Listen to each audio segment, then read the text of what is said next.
Welcome to Board Gamers Anonymous, episode 244, Weighing Game Weights. We'd like to thank all our Patreon backers for helping us bring you a brand new episode. Welcome to Board Gamers Anonymous, the podcast of board gamers and the insane fun we have at the table together. This is Chris. And this is Anthony. So here we are back for another action-packed episode of Board Gamers Anonymous, the podcast about board gaming that includes everything possible you could want to know or not want to know.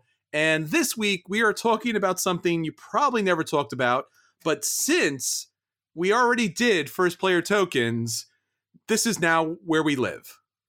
We're working our way down the list of obscure topics that nobody asked for, but hopefully everybody wants. So if you want a big hit at parties, I don't know what parties, but if you want to be a big hit at some party somewhere out there, this episode's absolutely for you. We are talking about one of the topics that most people talk about, but don't typically talk about what they're talking about, so to speak. Yeah, I followed that. All right, nice.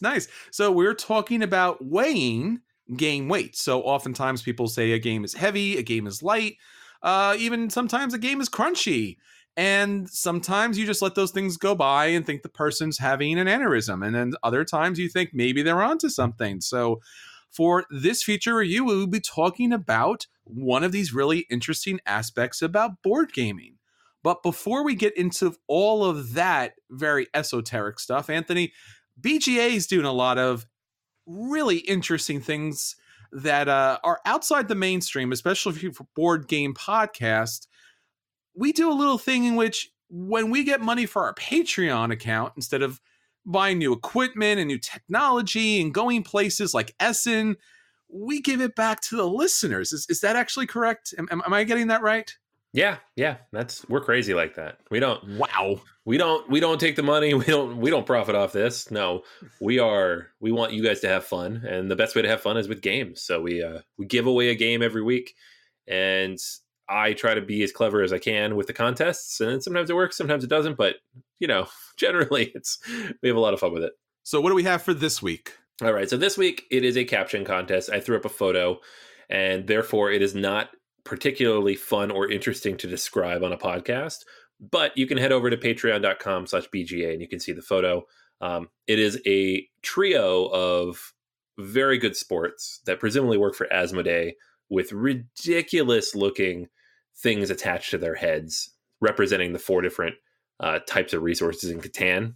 So, and it's just 3 of the 4, but it is the best photo I had from Gen Con. It's one of my favorites from the show. And I was like, guys, give me some captions. So we got actually a fair number of responses this week.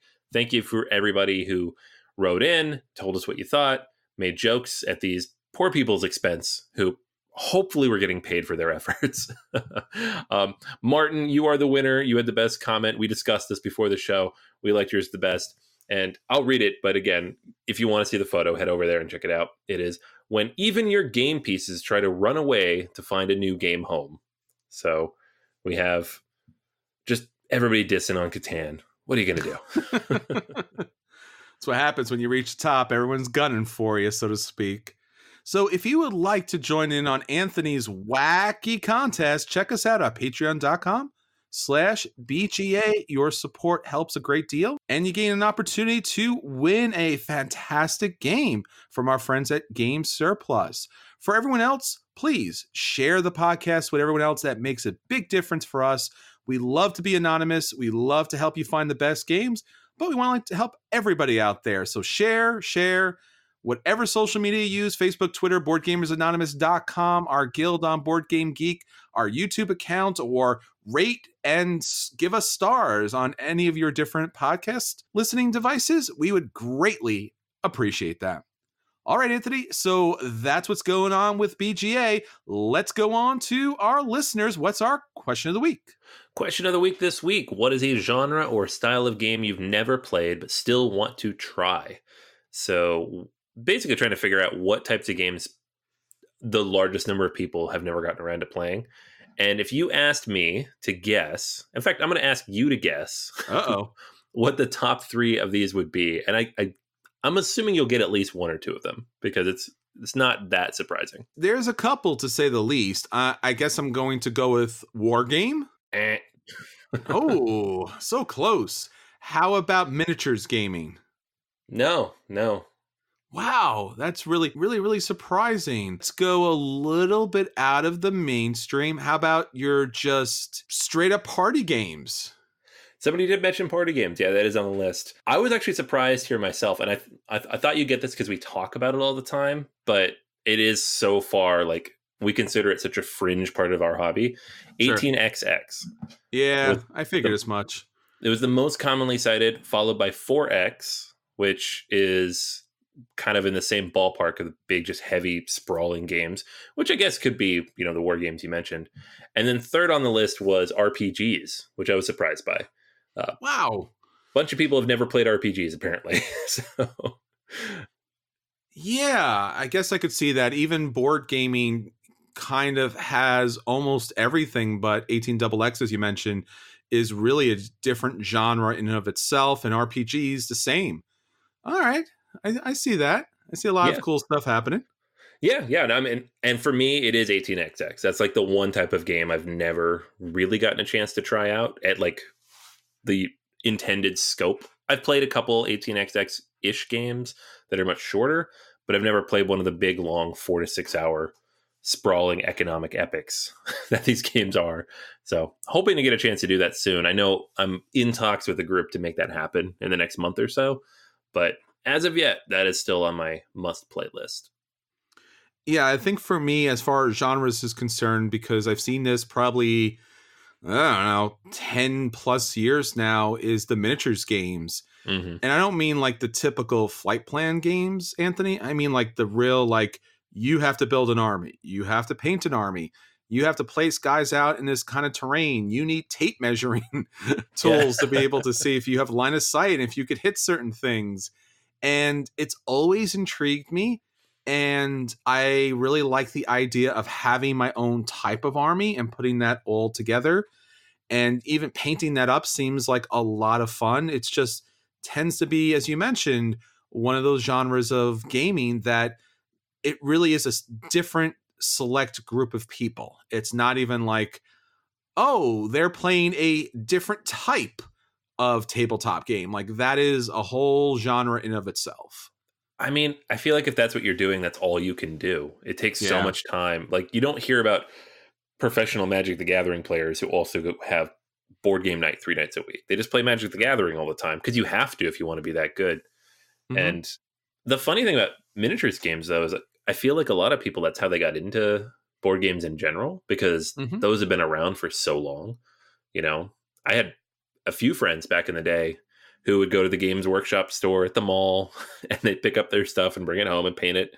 And that was before even Catan came out and introduced this whole new world of games to the States. I as you mentioned, I remember seeing that way back in the day as well. And somebody asking me, hey, would you ever play that? And I'm like, I don't know, maybe. I mean, it is really very much a different animal altogether, so to speak. And like you mentioned, a lifestyle game. So yeah, there is so many different genres of board gaming out there. We try to cover them all here.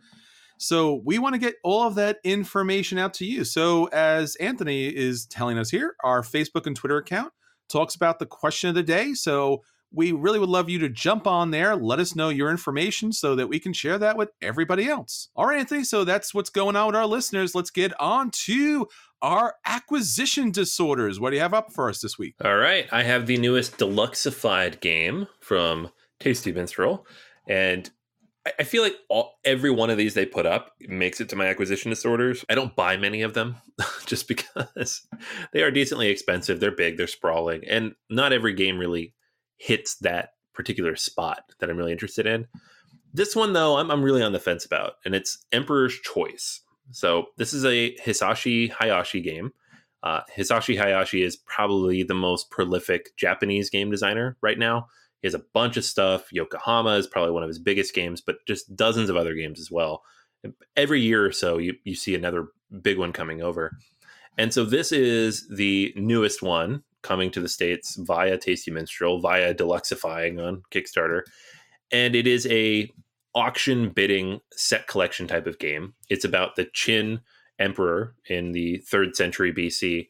And you will be, over the course of several different rounds, trying to acquire victory points, as one does, by completing different achievements based on the policies set by the emperor. So it comes like with these little mahjong tiles and this big sprawling board with all these different locations where you're like bidding and trying to move up and outdo each other. And the artwork looks fantastic, as one would expect for a game like this, especially like compared to the initial editions of this game that came out of Japan. The ratings of the people who have played it are not like glowing.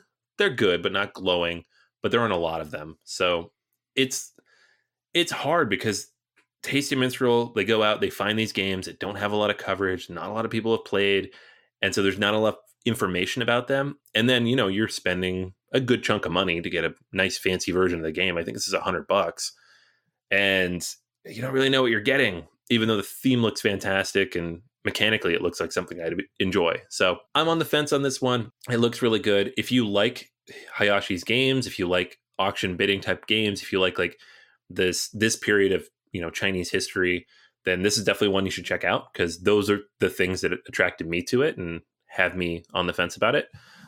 And yeah, if nothing else, I'm hoping someone I know picks it up so I get a chance to play it next year sometime. Yeah.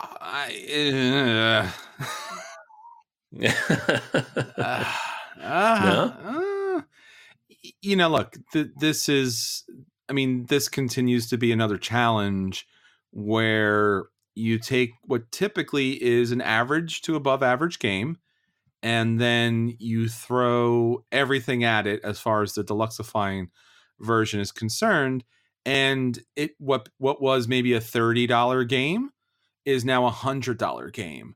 And again, not that you and I and everybody else listening hasn't upgraded their game or components or sleeved their game on some level, but I gotta feel like at some point this has got to stop. I don't know. I mean, why? Why? Yeah, I mean, I will say it is a little frustrating because, yeah, this is $100, right? Which is kind of what everybody's charging for everything these days. It just is what it is. But if you go back to Yokohama Deluxe, which was 3 years ago, to be fair, but that's like the other big one that they did, Hayashi, that was $60. You got all that fancy stuff for just $60. So they've increased the price on this by like 65%. And I'm not saying it's comparable, because this one has some crazy number of like 150 mahjong tiles and the metal coins and all these different pieces and bits. But I feel like the cost of deluxifying has almost doubled in the last 3 years, and that's making it really, really difficult for me to go in on it anymore. Yeah, and I think, and I'm going to talk about this in a second, because this is also my acquisition disorder this week, which is Fresco Mega Box. Now, I think this is one of the very few games that you and I strongly disagree on, and we played this quite some time ago. I actually have the big box edition of the game, and it's one of my, I wouldn't say top games or favorite games, but it's a solid game for me. It's definitely up there. I know not so much for you, right? Yeah, I mean, I've played it twice. The first time I played it with you and Daniel, I didn't like it at all. I think our initial review, I gave it a dodge, possibly bordering lower. I really disliked it. I played it again since with like 1 or 2 modules in it, and it was fine. I don't know that it's that much better than my original impression. So, like, I saw this pop up, and I'm like, yeah, I'm good. Yeah, so now I'm going to just let me briefly mention what Fresco is if you're not familiar with it. Fresco is a game from Queen Games. Now, Queen Games is known for their big box games where they have all these what they call Queenies, these little small modular kind of expansions that you can add to the game that maybe adds 15 minutes to the game.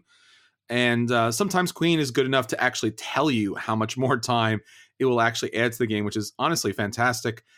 And Fresco basically is about painting a fresco. So you're talking about the Renaissance, and you have this wondrous fresco up there, and you and your opponents are competing to paint and score as many victory points as possible.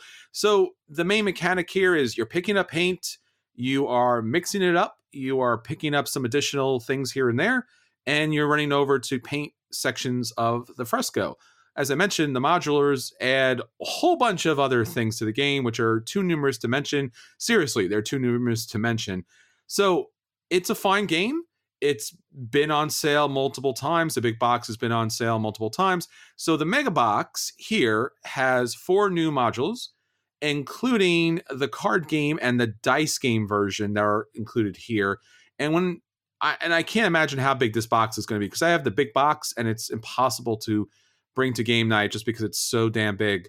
So the mega box, and there is a number of different opportunities to back this app. But if you do want everything, and if you are going to back it, I can't imagine why you would not back it with everything, because at some point this needs to stop. So you might as well back it once and get everything instead of having multiple boxes on the shelf. So I don't know if you got a chance to see this directly, Anthony, but do you have any idea how much the Ultimate Edition of this happens to be? I was on mute while you were talking, and I happened to look it up. Okay. And I almost spat out my drink. Yes. So, oh my God. Yes. What are they doing? Yes. So there's a gold edition, and then there is a diamond edition, and there's an early bird that is still somewhat possibly available based upon the time that you listen to this broadcast. So I don't know. Let's say you don't get the early birds, because it's highly possible that other people do in the meantime. So for the diamond edition, that's not an early bird, that has everything, it's going to cost you $200 for Fresco. $200 for Fresco. I'm so sad. Yeah. I'm so sad on the inside. This is not a... Okay. I mean, I'm not the right person to judge the cost of this particular game, but I'll judge it, because I like the game quite a bit, and it's one of my kind of, I wouldn't say, like, again, not my favorite game of all times, but it's up there for me, and that's kind of insane. But I think that we have been doing this podcast for over 6 years, and things have obviously changed over 6 years. Kickstarter especially has changed things, but over what would you say, Anthony? 2 years, or maybe less than 2 years, a year and a half, or maybe about a year and a half. The prices, as you mentioned, jumped dramatically. Yeah, I mean, I backed the Alhambra Mega Box All In Everything Super Edition, and it was $120, I think, which I felt crazy about. That's then, crazy. Yeah, for a game I play a lot and my family loves, and now the same thing for a different game is like $75 more. I'm like, come on. Yeah. So, and you should remember too, Queen Games does have this oddity of which every once in a while they will just dump their games on Amazon for super, super cheap. And so you could possibly pick up the base game for, I don't know, $20, $30 or even less. So 2 big Kickstarters, 2 average good games that we talked about here. If you're interested, and if you cannot pick up the original version of this, I think you and I would say, like, the original version's fine. If you happen to want the all-in super fancy version, both of these have super upgrade components. These things are available?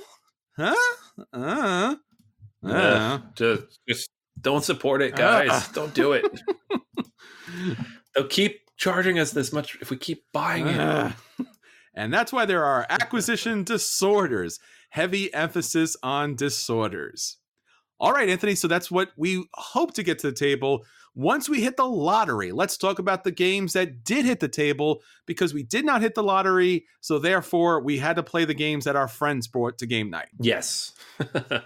That's actually exactly what happened. So for me, it was Paladins of the West Kingdom. This is the newest from Shem Philips, Garphill Games, and I guess this is via Renegade, because they publish all these now. This was on Kickstarter at some point. I didn't back it. A friend of mine did, and I got a chance to play it. So thank you, Keith, for teaching the game. This is, I think, the 5th in a series of worker placement games from Shem Philips, with the same artwork, same kind of style. This one in particular is the 2nd in the West Kingdom series after Architects of the West Kingdom, which I liked quite a bit, but it grew stale fairly quickly because it didn't have a lot of variability to the play. This particular game has all sorts of variability. There are systems on systems. So It looks sprawling. It has a bunch of boards. It has a lot of cards, it has a lot of mechanics. But how does it all work together? And does it all work together? I guess is the main question a lot of people have. Basic idea of the game is you have a selection of different types of workers. I'm not going to tell you what they are because I don't remember. They are colored blue, purple, white, green, red, and black, I think. And so they correspond to different types of tracks. Like red is for attacking, and black is for the clerics, and green is for, I don't know, hunting or something. I don't remember. They are all shaped the same, and they're just different colors. You also have your own personal board on which you have a bunch of buildings and people. And you will take actions that will allow you to move those buildings off of spaces and get you benefits and bonuses. You have a track on the side of your personal board where you measure your faith and your military strength and your blue token, whatever that's called. I don't remember. It doesn't matter. These just correspond to different actions you're going to take. Like you need to have certain levels of strength in each of these 3 areas to take certain actions. The actions you take will cause you to gain strength in one of them. So they kind of all cycle together. So like if you place out one of your clerics onto the map, it will help you to increase your blue track, and your blue track will help you to build more of the wall, and building the wall will help you to increase your military strength to attack these, invaders that are coming in. So they kind of all cycle together. There are 6 of those main things you can do. So there's, placing out your monks and trying to convert the countryside. There's the garrisons to help you build up your military strength. There's the wall on your personal board. There's an absolution where you can move these little pots over and gain benefits from that. There's the attacking where you can just attack these cards that are out and get benefits from taking those back. And then there is converting people, which take those same cards and tuck them under your board, and they give you like ongoing end of game scoring abilities. So the goal of the game is to do all of these things as efficiently as possible. There's a few twists to it, of course. You start each round with a Paladin card, which is some unique ability that breaks the rules a little bit, gives you 2 workers, and gives you like a temporary buff in 2 or 1 in some cases of those 3 tracks on the left I mentioned. There's a deck of those. You'll draw 3, pick 1, and that'll be your Paladin for the round. So it's kind of a cool like asymmetry that comes in every single round. And the more you get to know the game, I feel like the better you'll be able to choose which of these cards you're going to use. There's also these variable endgame scoring conditions that show up on the main board. So those will come out over the course of several rounds and kind of tell you which things are going to score. So you can have to focus your efforts there. Plus like additional worker placement spots that show up. At the beginning of every round as well, these cards are going to come out with 4 additional workers on them, and you will draft them with all the players. So you will get the 2 that are on your Paladin plus 4 more from the card that you draft from the central space. So you're always going to have 6 to start. And then at the end of any round, you can hold over up to 3. So you could have up to 9 to start any one round. And that's roughly kind of the flow and functionality of the game here. You're going to pick up people you convert. You're going to build walls. You're going to get townsfolk from actions you take. You are going to take on suspicion cards to generate money. But then if you have the most of those suspicion cards, you're going to generate debt, which is a whole bunch of negative points. You have to manage that, which should be familiar if you played Architects. So if you can't tell, there's a lot of systems in this game. Like if you played Architects and you're like, ooh, okay, the next one. This is, just layers upon layers added to that almost. But I think it's a much better game for a few reasons. One, it gives you many more options to work with. You have your own personal board. So while there are things you're going to race for, there's a central board where you're placing out your garrisons and your clerics and stuff. And those spaces fill up. And then the townsfolk that you draft, those go away. The central worker placement actions are communal. How many of these suspicion cards you have can impact other people. All those things matter, right?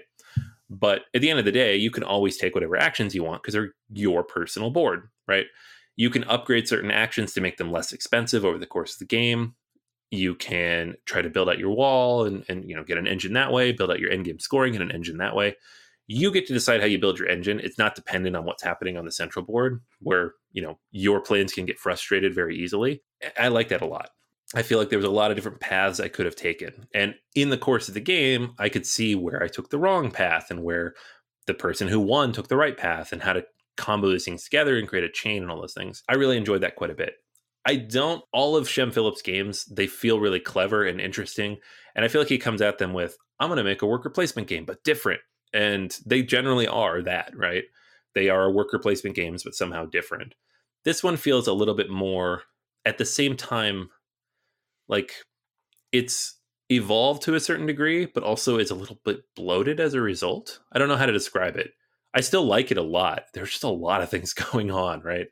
So it took a little bit of time to kind of just wrap my head around all these different mechanics, when at the end of the day, all it is worker placement. You're not doing a bunch of creative things. There are certain aspects that are random that stink, you know?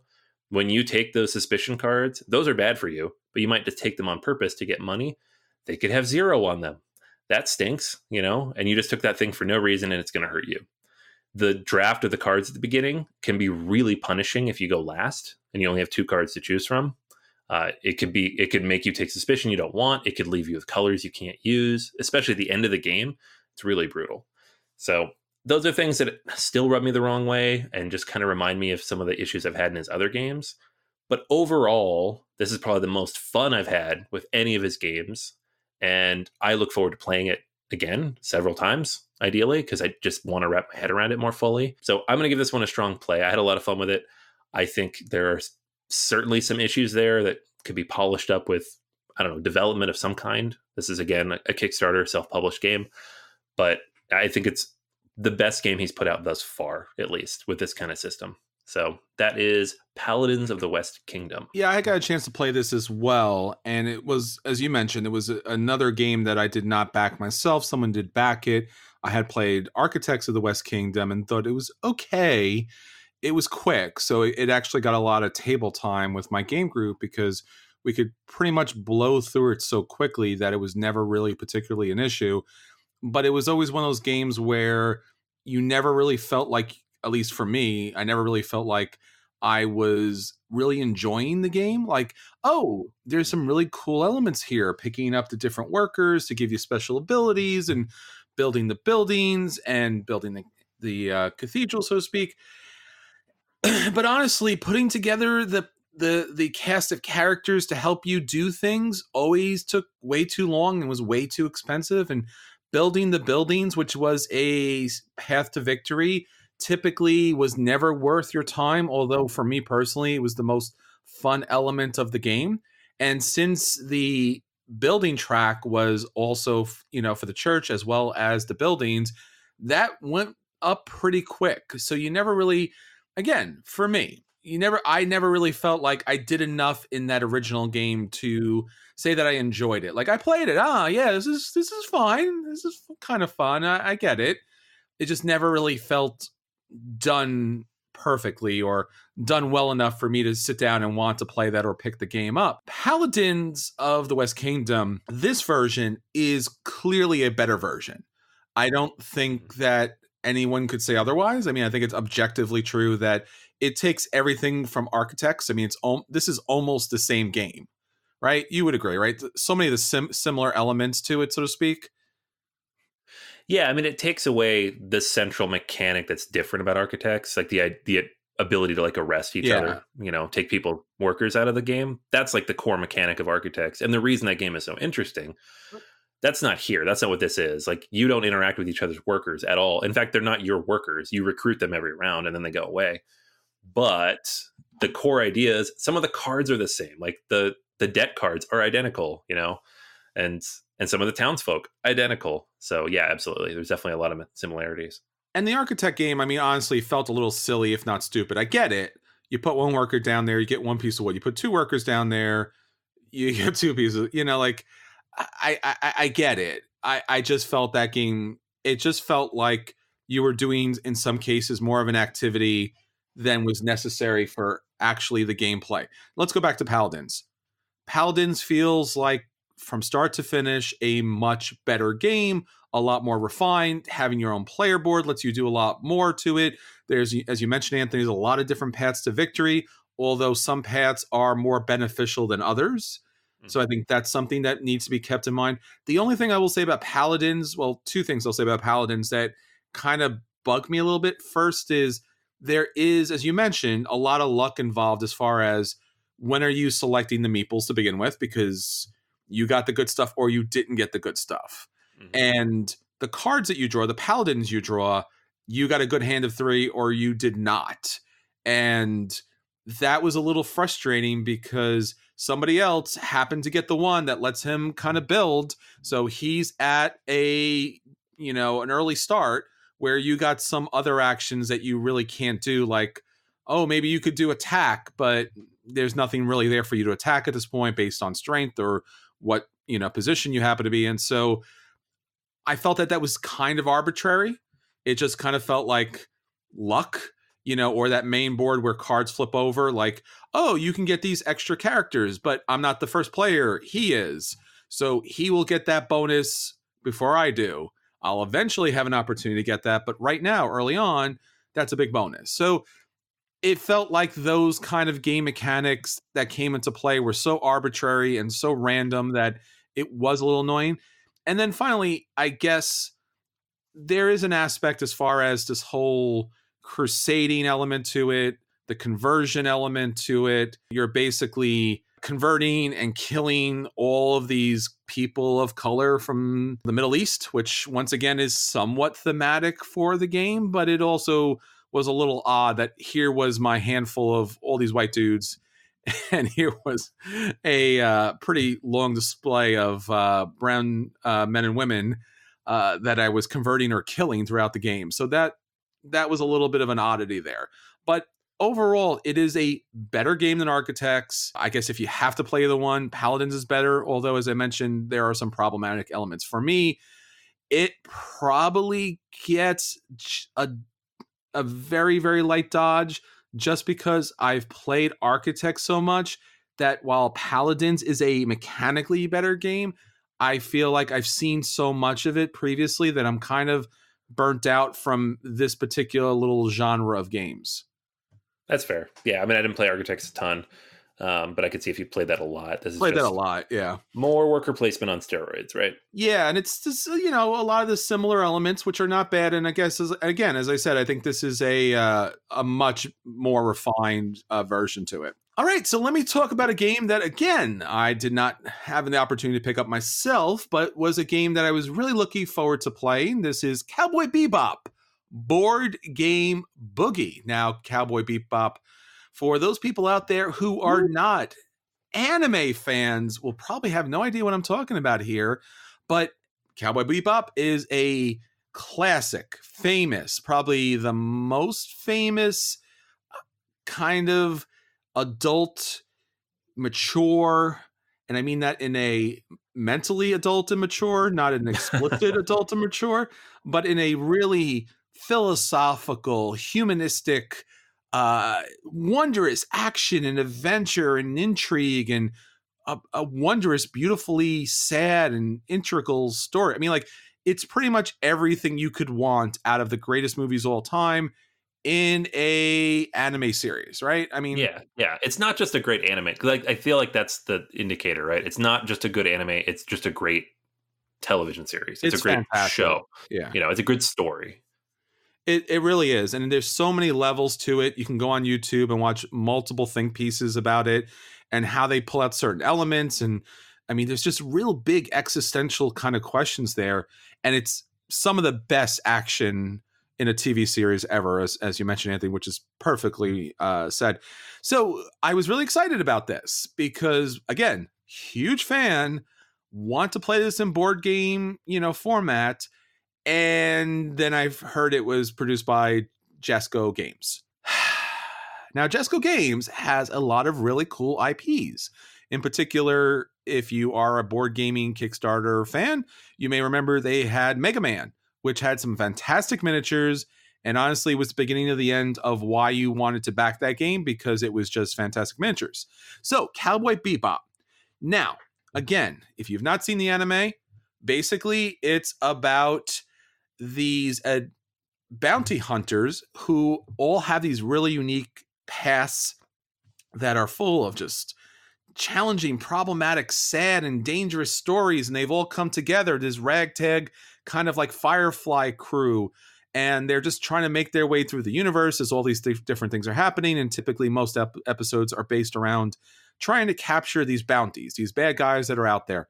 So that's basically what the game happens to be here. You will have an opportunity to choose one of the main characters, and here we're looking at 4 of the main characters, and there's also this really cute corgi dog, Ein, who plays somewhat of a minor role in the game, and also, a minor role in the show.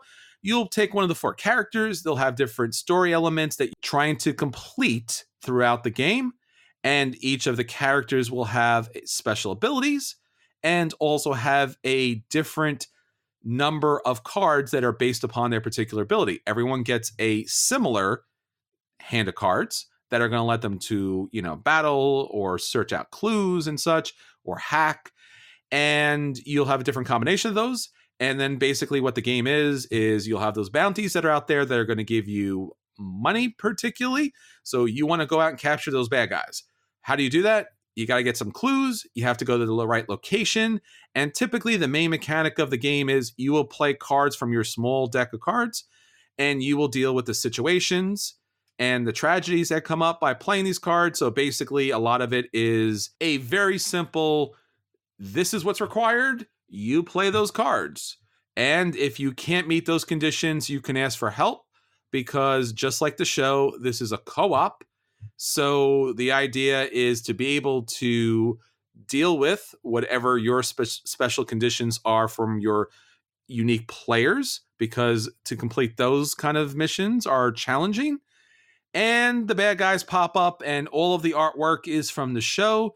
The components are pretty generic. They're kind of a big box store game kind of situation. Nothing particularly special here. There's no miniatures. There is no special coins. It's generally just a very basic game. So if you happen to be a big fan of Cowboy Bebop, I am going to recommend this game as a dodge. And that really hurts a bit because, again, love the show. This game was as dull as can be. And it's just matching symbols, which has really very little to do with the actual show in theme or in atmosphere. If you are not a fan of Cowboy Bebop and do not intend to do so, but are looking for some quality gameplay here, then I have to say for you, this is certainly, absolutely, positively a hard dodge. That's Cowboy Bebop, Boardgame Boogie. Dodge, my friends. Dodge and go watch the anime, because it's far, far better than this. That's sad. Sad but not unexpected. So no, not at all. No. Which is why I've never tracked it down, despite that being one of my favorite shows of all time. Yeah, I mean, I was literally falling asleep playing this game. I'm just like, ugh, so bad. All right, so that's everything that was hitting our table this week. Let's get on to our feature review.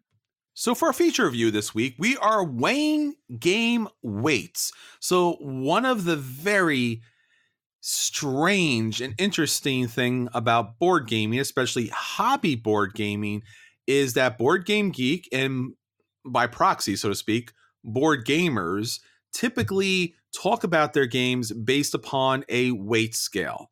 So BGG rates the games, or has an opportunity for those games to be rated by board gamers as a light, which would be a 1.0 to a 1.8, a medium to light, which is a 1.8 to 2.6, a medium, which is a 2.6 to 3.4, a medium heavy, 3.4 to 4.2, and a straight up heavy 4.2 to 5.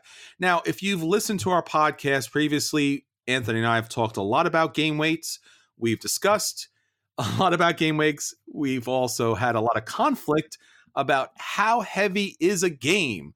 So I thought it would be a good time to actually talk about this and give you a sense of what we mean when we talk about the weight of games, the complexity that goes into board gaming. Correct, Anthony? Yeah, I think it's worth talking about because, like you said, we talk about this every single week, sometimes arguing about it, and there are certainly people out there who have no idea what we're talking about, and others who just like flat out disagree with us. So it's probably good to level set and, lay out what this actually means, why we use it, how it's completely relative and subjective, but also why it's important nonetheless. So Board Game Geek has some general information when they're talking about weight. They say right off from the bat, weight isn't clearly defined. But basically what they're talking about here is a complexity rating and how the community rates a game as far as its difficulty is concerned. So the lower the number, the lighter weight it is, which typically means easier. And if it's a higher number, then it's more complex. But what do we mean when we say complex? Now, here's a couple of opportunities to take a look at this as far as questions are concerned by Board Game Geek. So it will ask, how complex / thick is the rule book? Now, this is something that Anthony and I have come across. If a game happens to have a very challenging rule book to read through or try to figure out, it's always going to make the game feel a lot heavier than it is. Sometimes it's badly written, or sometimes it's just very complex. How long does it take to play? Which, as we know, game nights, that tends to be a thing. So we might attribute weight to the length of a game. What proportion of time is spent thinking and planning instead of resolving actions? That's typically something I think about as far as how heavy a game happens to be. How many times in particular do you have to convert a resource until you eventually get points out of it? How hard and long do you have to think to improve your chances of winning? That's something we'll talk about probably in detail. How little luck is in the game, typically if it's a roll and move or something like that, or there's a lot of luck or randomness in a game, we will kind of typically, cite that as a rationale why a game might be lighter because it tends to be a lot more luck involved in that game. We might also talk about how much technical skills required, math, reading ahead moves, is necessary to play the game well. We might also talk about how long does it take to learn the rules, how many times do you need to play it in order to, quote unquote, get the game. So these are some of the questions that Board Game Geek posts out as far as how it gets a sense of how complex a board game may be. How about you, Anthony? Is there anything in particular that you think about or a question that you kind of pose to a game trying to figure out how heavy it may be? Yeah, I mean, I like to think of it in one of two different ways. There's the upfront complexity. So how hard is a game to learn, which is covered in a lot of those questions. And that can be the rule book, that can be the number of things you do, that can be any number of different issues with the game that can just make it hard to wrap your head around. So, like, I think of like a game like Arkwright, which is a really high complexity rating and weight rating on BGG, and that game has a decently long rule book, and it takes about an hour to learn, like just to teach the rules and walk through, and then like 4 or 5 hours to play. Right? That's a heavy game, and it will take several plays to wrap your head around it. But there are other games that feel heavy as well, that maybe only have 10-page rule books. A lot of splatter games are fairly simple in execution, but they have a lot of depth to them. They, like, once you learn the rules, which maybe won't take more than 20 or 30 minutes, there's a lot of depth and complexity that emerges as you play. And the game's complexity and weight is almost dependent on who you're playing against and how many times you've played the game, because you can start just pull more and more out of it and get more complex and more create a more robust approach to how you actually, accomplish what the game's asking you to do. So, like, those are the two areas like I look at. So how long it takes to learn it and play it and succeed at it and how much stuff there is to do, and then how long it takes to master that game, right? My favorite example is chess, which I could teach that game to somebody in 5 minutes. My son learned it when he was 4 or 5. A lot of kids do. And it will take a lifetime to master. I've been playing chess for 30 years. I'm not any good at it, but I've still been playing for 30 years. And then I would actually get destroyed by anybody who actually plays it regularly, right? That's a very deep kind of complexity versus, surface level. Yeah, and as we mentioned earlier too, when we talk about complexity, it comes from a number of different measures. As you mentioned, rule book, learning, actually playing, length of game and such. And as you mentioned with chess, a lot of these games are a minute to learn, lifetime to master. So yeah, if, for example, again, chess, right? So if you memorize a lot of the different move sets, you're in pretty good shape, but obviously you have to be able to employ them and read them and such. So chess has a level of complexity that, for example, maybe Feast for Odin would be completely different, but would have similar complexity to it because there are so many moving parts in that game and so many spaces, and your worker placement does so many other different things. So there's a different level of complexity involved in that game. Now, for me, one of the games, or the key game that I kind of keep going back to when I talk about complexity in games, is Agricola. Now, in particular, because Agricola does something very right, which is it's thematic in its gameplay. So when you play Agricola, even though there's a lot of elements to it, there's a lot of cards to it, it thematically makes sense. So you want to be able to score points based upon vegetables. Well, you have to take the action to plow the field. You have to take an action to plant the seeds. And then based upon the harvest phase, you have to harvest those vegetables.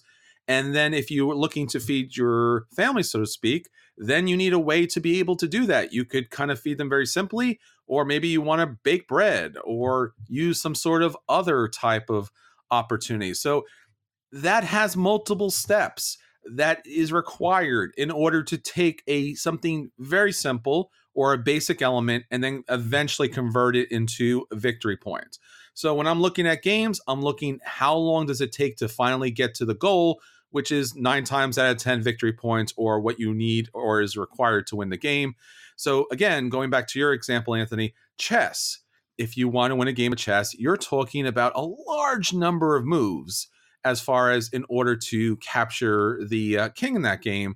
So for me, that one goal does take a very long time. So I would designate chess as a heavy game, whereas, as you mentioned, the rulebook is fairly simplistic as far as this piece does this piece does that, and you're there to capture the other pieces. Yeah, the complexity comes out in responding to your opponent, which is really any abstract game. Mm-hmm. I mean, a good abstract game is emergent, right? It's not about how complex are the rules and how many different things can you possibly do. It's just about how do you react to certain situations. And then you get games like Twilight Imperium, where people rate that game high mid 4s and call it a very heavy game. And it's really not that complicated. It just has a lot of stuff going on. So you have to keep a lot of things in your head. Sure. But actually, like, it really guides you very well in terms of what you should do and when you should do it. And to me, that game is not particularly complex, but other people disagree and rate it pretty highly. So there are those two very unique ways of looking at it. All right, so that's everything for this week. Until next time, this is Chris. And this is Anthony. And we'll save you all a seat at the table.